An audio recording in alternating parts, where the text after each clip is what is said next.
Hello and welcome to my YouTube channel. Today I'm going to go over making green.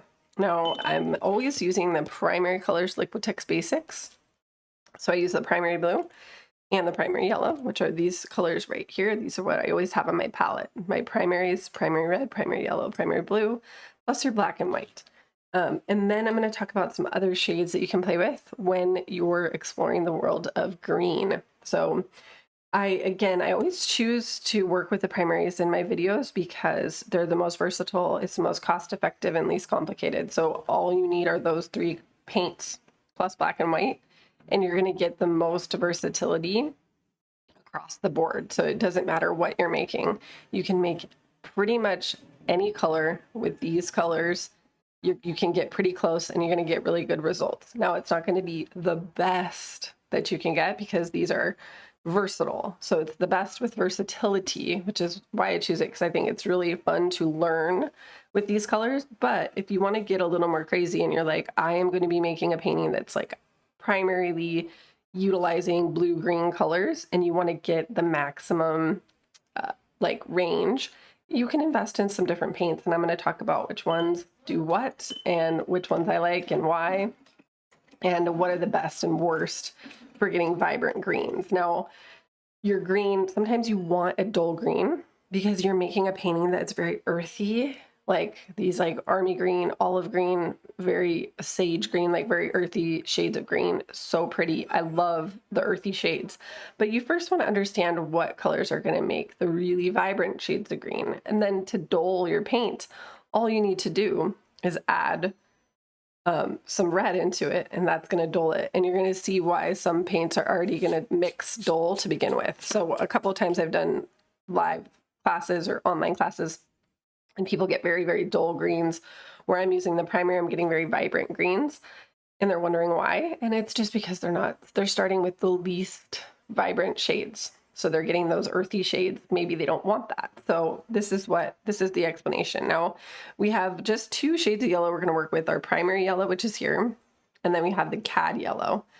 And then the blue is going to be where you get the most variation. The yellow is pretty basic. I mean, you're using a primary yellow, maybe a lemon yellow, which is very close to your primary. The lemon yellow is going to be even more bright. But the cad yellow is the one that I see typically. People will get this kind of yellow, and then they'll be using an ultramarine blue, which is like this. So they're like, okay, yeah, I got my yellow and my blue, and I'm good to go to make green. Now, again, that's going to be your least favorable combination to make a vibrant green, and we're gonna mix it right now so that we can see. So what I would do, let's take our ultramarine and our cad yellow. Now these mixed together, this is what we're going to be working with when we mix to create green. So as you can see, not very vibrant. That's your ultramarine blue and your cad yellow. Now, sometimes it illustrates the point even more when you add white to it. You're like, okay, so it's green. And I love this color for like landscapes, and you're getting something really like going for realism and you want it to have those earthy tones. It's awesome. But if you want like something that has this super bright water, turquoise water for an ocean scene, could be pretty frustrating. So you don't want to use ultramarine and cad yellow mixed together for a vibrant green. This is what you want to mix together for a very earthy green. So now that we've gone to the worst, we're going to do the primaries, which is your medium. It's not your best, but it's not your worst. So that's good. So if I have my lemon yellow, or my primary yellow and my primary blue, mix that together. That's just these two shades here. All of these are Liquitex Basics. I'm not using any other brands for simplicity's sake. And there you go. So vibrant. So vibrant. Perfect. Again, it's about a 50-50 ratio of yellow and blue. And you're going to create a pretty medium shade of nice bright green.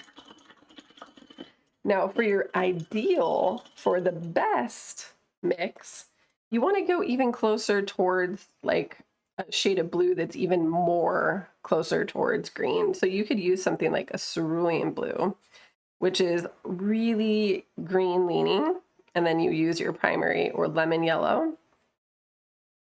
And these are going to be pretty vibrant as well. So see how that gives you a pretty vibrant, nice pigment. It's a nice shade of green. So again, that's like your cerulean blue, which is pretty good. And your yellow. Now, I actually prefer, I love like a phthalo blue to make green, just because you can get darker shades of green. So for example, with this, if I add my primary, if I add more blue to my primary to get a darker shade of green. So when you're making green, darker shades of green, just use more blue and less yellow. So that's about as dark as you're gonna get it with this shade. And same with the cerulean. You're not gonna be able to get a really dark shade of green because it's already pretty light to begin with. Like it's just already has a little bit of white mixed into it to create that bright color. And you don't necessarily want that when you're mixing, but see how different it is. This is the primary and then this is the cerulean, which is really pretty. It's just different. And the brands are different too. But again, I'm just all using Liquitex Basics.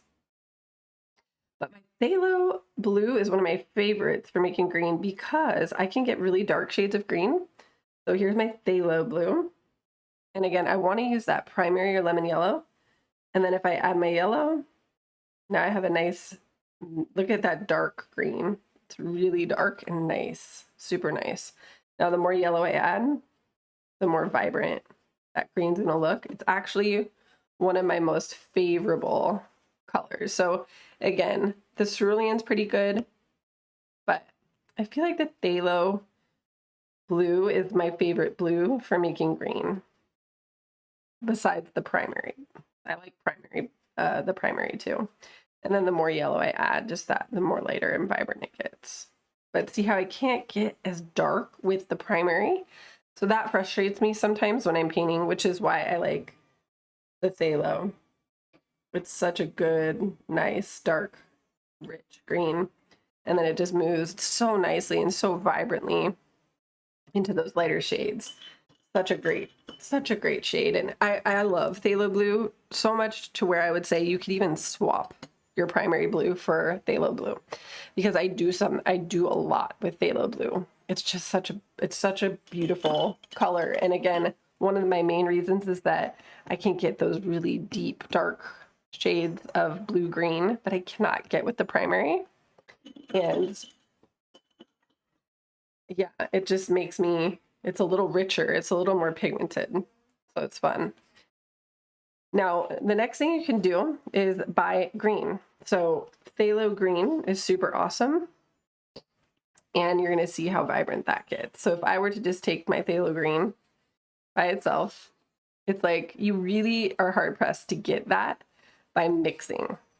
So it's really hard to get this shade with just adding and mixing your yellows and stuff. So notice how if I add white to that, this is where you get that crazy neon turquoise, which is almost impossible to get with mixing the blues and the yellows together. Like it's just, sometimes that phthalo green is just gonna do it better. And then when you add the yellow to it, that's when you can start to get that more green, medium kind of vibrant green. And it is super vibrant. It doesn't really get more vibrant than using the phthalo green with yellow to create a really bright shade of green. So if you don't add anything, you just add white, you're gonna get those ultra turquoise colors. So crazy. But you can't really get, you can get like dark green, but it's not gonna get as dark, again, as your phthalo blue mixed with a little yellow, which is it's my favorite. So, you know, out of these, I would recommend, if you want those really good greens and you want some more versatility with your green, I would recommend investing in a phthalo blue or a phthalo green or. Now, ultramarine, it's just gonna give you these earthy shades. So it's not my top recommend for making these colors, and a cad yellow you wanna stay away from when you're trying to make vibrant greens too. So these are the no-nos. No ultramarine and no on the cad yellow. Now cerulean's good. It's going to give you some nice different shades. Phthalo is amazing. Phthalo blue and phthalo green. Primary blue is perfect too, and you can get so much versatility with that. And, you know, for turquoise, a lot of people love turquoise, and I do too. Turquoise is going to be so good to create with like a phthalo green because you just, again, it doesn't really get more vibrant than that. But you can create it really nicely with your primary as well. So if I have my primary blue with just a touch of yellow, it's like more blue than yellow, and then you add your white to it, you're getting pretty good there. Now it's not going to be notice how it's a little duller than this. This is like, it's like neon. It's like super bright. That's the phthalo green. It's a little harder to get that with the primary, but you can still get really good turquoise. It's not bad at all. Not bad at all. We're not complaining. Now with the phthalo blue with a touch of primary yellow, because you do want majority blue, and then you add the white to see what you're getting with your turquoise. I mean, it's pretty dang good. I like it. So see how we have that it's still really good. The more yellow you add, it's going to get a little more green, a little more vibrant. Add more white. I mean, you're playing in the same ballpark, but still, notice how they're all a little different. This one, again, the phthalo green, super going to be the most vibrant turquoise. So, but phthalo, super versatile. The phthalo blue, getting those dark greens. So what are you trying to achieve when you're creating is what you always want to ask yourself. Am I trying to create earthy greens? Okay, then, you know, using these shades is actually what you want. You want those duller shades of green. It's going to look really pretty. And even just using one of these, like say if I used ultramarine blue mixed with the primary yellow instead, it's going to get a little better because the yellow is a little bit better than this as far as vibrancy. So this will give you like a different shade of green, but it's still earthy, but it's different. And same thing with the cad. So if I take the cad yellow and use that with like a phthalo blue, it's going to be better than ultramarine and cad yellow as far as the green goes. But see how that, it's just different. It dulls it. But you're still getting all these different shades of green. I could go on it. I mean, I love it. You could use the cerulean blue with the cad yellow. You can mix any of these colors together and see what happens. You're going to get a million shades of green, and there literally are millions of shades of green. And it's so pretty, and I love it. It's one of my favorite colors. Turquoise is one of my favorite colors. And I really want you to realize, and so these colors, like the cad yellow has a little bit of red mixed in, and so does the ultramarine. So you can get these earthy shades with your primaries. So if I have my primary blue and my primary yellow, and I got my green, and I want that earthy shade, I'll just add red to it. So see how I add the red to the green? Not too much, just enough to dull it where I want it, a little duller. But again, see, there we go with the dull, and that's okay. Maybe I want that dull green, but see, you can get it with the primary, but you can't get vibrant green with the ultramarine and the cad. So it's not as versatile, and I don't recommend it if you're trying to get the vibrant colors, because again, you could use the ones that can get vibrant, and you can make it dull if you want. So you're going to get so much more bang for your buck. I always end up gravitating more towards the versatile paints and using them when I want a range of colors. It's just easier, and you use them more because you can do more with them. They have more purpose. So with that said, I hope you enjoyed. Please leave a comment. Let me know what other fun things you might want to learn about when it comes to acrylic painting. Again, I'm using all Liquitex Basics acrylic paints always, and when I do my full tutorials, I'm only using those primary colors for the sake of simplicity and learning. So thanks again for watching, and have a beautiful day.